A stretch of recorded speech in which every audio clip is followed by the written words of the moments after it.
You want me to just go? Yeah. All right. Hi, welcome to Craig's Hangar. It's a hot August night. It's about 96 degrees in here. Luckily, I've got an air conditioner.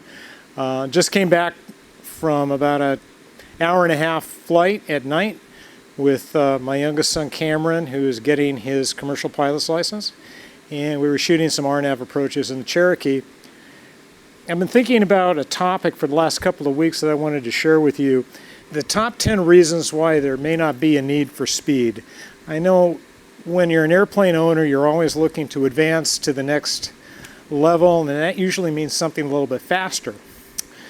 And I started thinking about my flying experiences over the years, and I've had this airplane probably for about 8 years, and I've put about 800 hours on it.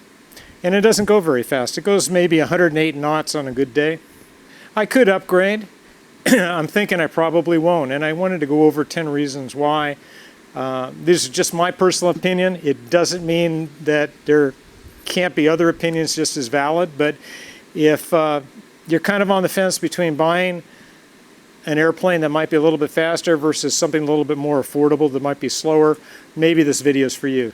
Pilots fly for a lot of different reasons. Business travel is pretty common. Leisure travel to destinations where you want to get there quickly but isn't necessarily for business. Training, a lot of training going on these general aviation piston airplanes. And also, in my case, the pure enjoyment of aviation. I mean, nothing can compare. It's a big part of my lifestyle, and I wouldn't trade it for the world. So that's why I fly. You might fall into one or more of these categories, but let me go over some of the reasons. Let's talk about number one, the price of avgas versus the time flying. Okay, and I'm sure you've probably already thought about this, but here at Gainesville, Texas, avgas is about $5.10 a gallon. And if you look at the map that I've got here, you can see that it is really a bargain. The rest of Texas is probably averaging $5.50 to $6. Here's another map of California. You can see that the gas prices are a good buck and a half higher up and down the state, and sometimes they even eclipse at some of the major airports like $8, $9 a gallon. If you do the math, I burn about 7.5 gallons per hour. That turns out to be about $38 and change worth of fuel an hour, which is a bargain. A faster airplane, you might be able to gain 30 knots. You could almost double that fuel. Now, you may have more carrying capacity. Maybe you've got 6 seats, but still, you could easily be burning 15 to 16 gallons an hour in a high-performance general aviation airplane, if not more, which would double that fuel cost. And so if you look at like maybe 100 hours a year, I usually fly between 100 and 100 and a half a year. At 100 hours a year, you just move the decimal point. That's about a little south of $4,000 in fuel costs for me versus maybe $7,000 or $8,000 in a slightly faster airplane. So, you know, it adds up. Particularly if you're building hours for flying to get a rating, or if you're just flying for enjoyment, it may not make sense to go faster. So that's number one. The second one, and it's big with me, is relaxation. Faster airplanes usually demand a little bit more of us. A friend of mine who once flew several different types of airplanes told me that simple airplanes like this Cherokee could be considered a pastime rather than a larger airplane, which might be considered an event.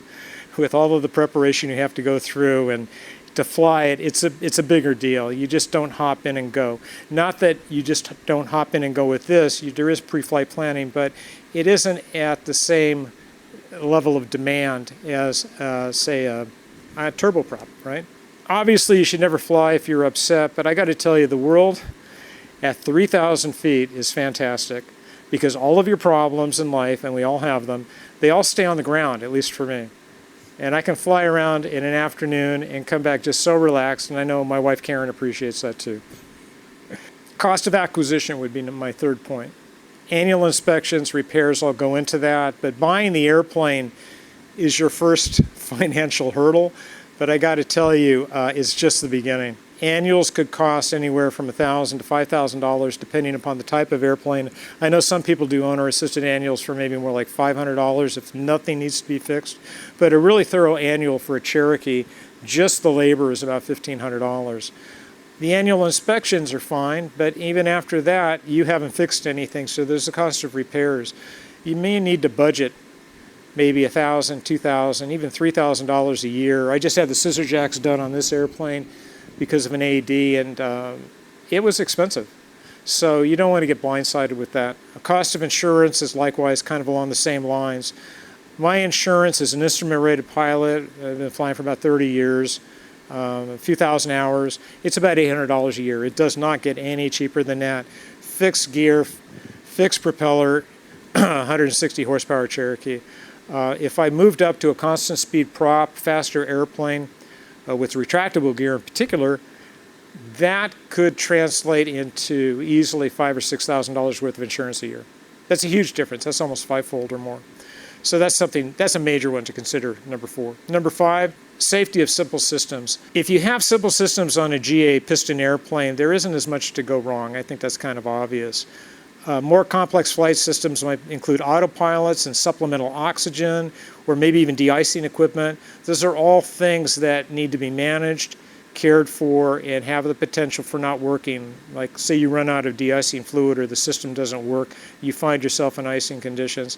Simple systems mean you probably won't find yourself flying in more challenging weather conditions, and I think that's a good thing. I think you can get more sophisticated airplanes and kind of push that envelope a little bit. And I think all you have to do is go out into YouTube and you can see just story after story after story about an autopilot failure, something went wrong with the de-icing system, something complicated got the pilots distracted. I like simplicity. I think simple airplanes are fantastic. Number 6, if you can keep your acquisition, annual inspection, and repair costs down over the years, you've got more money to spend, not necessarily for a family vacation, but for avionics or maybe even a new paint job. That can be one of the real benefits to a slower airplane. You can have modern avionics, you can have a great paint job, something you're proud of when it's parked on the ramp, when you're going to get your $200 hamburger. And every time I walk out to this airplane, because it has a decent paint job, I always get compliments on it. It makes me feel good. Also, good paint job can make an airplane look faster. I know it sounds crazy, but here's a picture of my airplane before it had been repainted, and here's a picture of the airplane that you see here. Van Nuys Airport thought it looked faster because when I was waiting to hold short at 16 left, they thought I was a Cirrus, and they forgot I'd put Cherokee in my call sign, so that made me feel kind of good. Also, this airplane has lower performance margins than a lot of higher horsepower airplanes, and that's kind of a double-edged sword, but I kind of look at it in a positive way, because if your climb performance, you have a lower service ceiling and smaller useful roads, those are going to require you to be a better pilot, particularly more thoughtful in your pre-flight planning. I've had this airplane cross-country several times to California, back to Texas. You have to leave early in the morning. You have to watch your terrain. You have to plan a route that maybe isn't the fastest route to make sure you stay out of trouble. And I think, all in all, it's the challenge of flying safely and not getting yourself in a situation you don't want to be in. And so again, lower performance might make you a better pilot. I like this one. 90 knots gets as much respect in the air as 160 knots. One of the things I like most about air traffic controllers in our system is the excellent way that air traffic controllers treat general aviation pilots. And people who fly planes that go at modest speeds get the same amount of service, the same amount of respect as faster airplanes or airplanes that cost 10 times as much. And I think that's great. Controllers are some of my favorite people for that very reason. Number 10, you might have more fun with a slower airplane, believe it or not. And I got a lot of friends here at Gainesville. One guy I know owns about 4 or 5 airplanes. His favorite is a Cub. And he's got airplanes that go a whole lot faster. So a slower airplane might be more fun because you can fly more hours, you can fly more often. As I said, it's not an event, it's more of a pastime. You can fly something that looks great, that doesn't look all trashed out because you had to get the biggest airplane for the cheapest price. Flying slower allows you to look out of the windscreen and kind of just take it all in at your own pace and not feel like you're hurtling through space to try to get to a destination. So you might have more fun. So that's my thoughts on the perceived need for speed. Let me just say that the real point to this video is fly what makes you happy, okay? If going fast makes you happy, by all means, buy a fast airplane. That's it from Craig's Hangar on this hot August night. Hope you enjoyed the video, and I'm going to go home and cool off.